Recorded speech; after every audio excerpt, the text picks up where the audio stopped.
Commissioner for Health, Lagos State, Professor Akin Abayomi, says one of the state government's agenda is to ensure that the African continent at large braces up for the challenges posed by emerging infectious diseases and biosecurity threats. He added that the government had planned to protect Lagos from infectious disease outbreaks through health system strengthening, infectious disease research, and genomic sequencing. The Commissioner made this known during the opening ceremony of the 9th African Conference on One Health and Biosecurity. Abayomi and the Chief Operating Officer, Global Emerging Pathogens Treatment, GET Consortium, Dr. Ayodotun Babadoye, highlighted that biosecurity is implementation of measures that reduce the risk of damaging the biosphere that we depend on for survival. Our responsibility not only to protect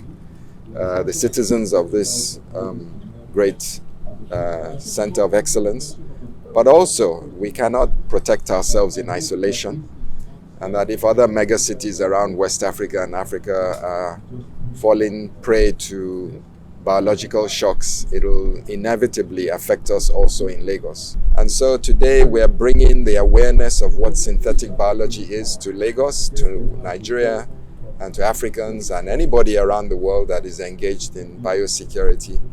and creating the opportunity for us as government to understand the subject matter, but also to trigger our scientists and our community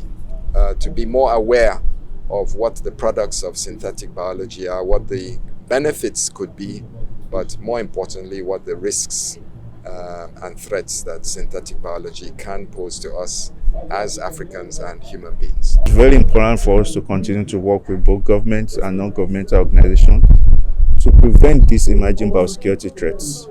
This year's conference is focused on maximizing benefits from biotechnologies, especially synthetic biology, gene editing, and other forms of biotechnologies, and also reducing the risk that goes with it. To bring the discussion of synthetic biology and other emerging biotechnologies to the forefront, let people understand the benefits that goes into these emerging biotechnologies, and also understand the challenges that goes with it, so that we can start as early as possible to start planning, strategies and guidelines and rules to guide the use and development of synthetic biology and other emerging biotechnologies in Nigeria. Guest lecturer at the conference, Professor Mayowa Olabi, said synthetic biology applications have important positive and negative implications for biodiversity conservation depending on how they are designed and targeted. He added that potential detrimental effects of synthetic biology include changes to ecological roles played by target organisms and negative impacts on the livelihoods of indigenous and local communities who largely depend on biodiversity. This is a momentous opportunity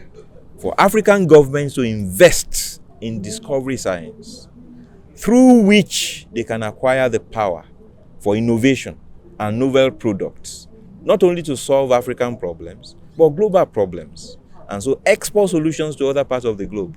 and become the leader, the continent that leads other continents